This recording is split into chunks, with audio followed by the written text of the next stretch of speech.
E aí, pessoal? Hoje vamos fazer uma coisa um tanto diferente. Vamos pegar um guia moral com mais de 700 anos de idade e aplicar um dos heróis mais complicados que o cinema já nos deu. Basicamente, a gente vai investigar a alma de Tony Stark usando o mapa do Inferno de Dante Alighieri.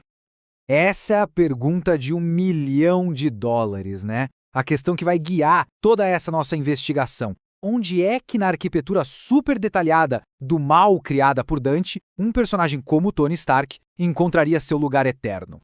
Ok, vamos mergulhar nisso. Mas antes de mais nada, é importante deixar uma coisa bem clara. Isso aqui é uma simulação teológica. É um exercício de imaginação. Para funcionar, a gente vai usar o sistema de Dante para encontrar o pecado que mais definiu a vida do Stark. Aquele do qual ele não se arrependeu e que por isso selaria o seu destino. Para a gente poder sequer começar a julgar esse caso, primeiro a gente precisa entender as regras do jogo. O Inferno de Dante não é só um poço de fogo e sofrimento. Não. É uma hierarquia moral super organizada, onde os pecados vão ficando cada vez piores à medida que a gente desce. Basicamente, Dante divide tudo em 3 grandes categorias. Lá em cima, nos círculos mais rasos, ficam os pecados da incontinência, ou seja, da fraqueza, de quem não consegue controlar os próprios impulsos. No meio do caminho, a violência. E lá no fundo, considerado o pior de todos, a fraude, o uso da inteligência para o mal. E aqui está o pulo do gato, a regra de ouro para esse nosso caso.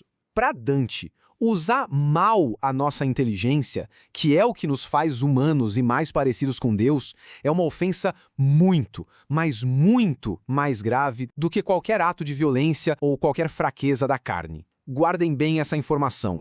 Bom, vamos começar nosso processo de eliminação. Será que o Stark se encaixa ali na parte mais light do inferno? Vamos dar uma olhada rápida nos pecados da fraqueza, os da incontinência.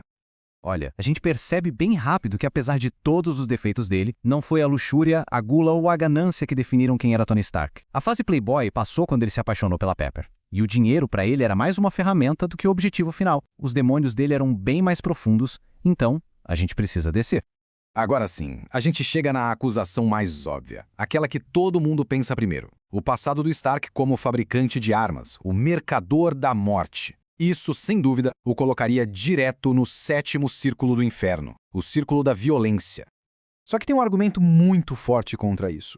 A jornada inteira dele como herói, que começou justamente quando ele fechou a divisão de armas da empresa, pode ser vista como uma longa, dolorosa e eficaz penitência por esse exato pecado. A vida dele como Homem de Ferro foi uma tentativa constante de consertar o mal que ele mesmo ajudou a espalhar.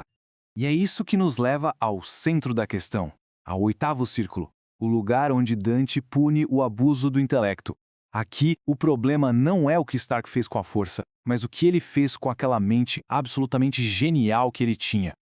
E olha só que paralelo incrível! No inferno, Dante coloca o herói grego Ulisses, ou Odisseu, no 8º círculo, não pela violência na Guerra de Troia, mas pelo seu gênio enganoso, por ter criado o cavalo de Troia. A semelhança com Tony Stark é assustadora. Os dois usaram a inteligência brilhante para criar presentes que, na verdade, levaram à destruição. A criação de Ultron, essa foi a grande transgressão do Stark. Foi o que Dante chamaria de um voo louco da arrogância intelectual. A tentativa de bancar Deus, de impor a paz ao mundo através de uma criação própria e cheia de falhas, achando que a sua inteligência o colocava acima de qualquer limite. Se a gente analisar os fatos, eles se encaixam perfeitamente na definição de fraude de Dante. Stark manipulou o amigo Bruce Banner para ajudar, escondendo os piores riscos. Ele enganou os próprios Vingadores, trabalhando nas costas deles. Ele tentou criar uma armadura ao redor do mundo, uma transgressão divina, e o resultado foi a catástrofe de Sokovia. É um caso clássico. Com todas as provas apresentadas, chegou a hora de dar o veredito final e, mais interessante ainda, descrever qual seria a punição poética que ele receberia, seguindo a lógica terrível do inferno de Dante. Portanto, o destino de Tony Stark, dentro dessa nossa simulação, seria o 8º círculo, na 8ª vala, junto com outros gênios da história que usaram suas mentes brilhantes para enganar e causar a ruína.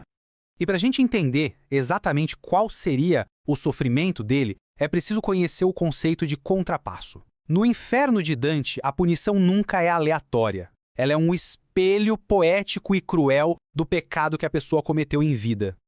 A punição de Stark seria então uma inversão perversa de tudo aquilo que ele foi. A sua armadura, que em vida era seu símbolo de poder, identidade e proteção, no inferno se tornaria sua prisão eterna. A punição seria uma desconstrução cruel da sua identidade. Sua alma, presa dentro de uma chama, o deixaria anônimo, escondendo seu rosto famoso. Sua sagacidade, sua habilidade com as palavras, seria reduzida a gritos de dor incompreensíveis. E talvez o pior de tudo, ele estaria eternamente fundido com Ultron, forçado a conviver para sempre com a personificação do seu maior erro e da sua maior arrogância. Mas a história talvez não termine aí. A nossa análise ficaria incompleta se a gente ignorasse o seu último ato. E é aqui que a história dá uma virada e a gente sai do campo da condenação e entra na possibilidade de redenção. Existe um contra-argumento teológico poderosíssimo. O sacrifício dele para salvar o universo, ao dar não só a própria vida, mas todo o seu futuro com a família, pode ser interpretado como um ato de amor supremo. Uma caridade perfeita que, para a teologia cristã, teria o poder de limpar todos os pecados anteriores. E assim, a gente termina com um dilema. De um lado, Tony Stark condenado ao inferno por uma vida de hubris intelectual, simbolizada por Ultron. Do outro, Tony Stark redimido por um ato final de amor absoluto, agora purificando seu orgulho no purgatório a caminho do paraíso. A questão final fica no ar. Será que um único momento de caridade perfeita pode apagar uma vida inteira de genialidade fraudulenta? A resposta, bom, essa fica para cada um de nós.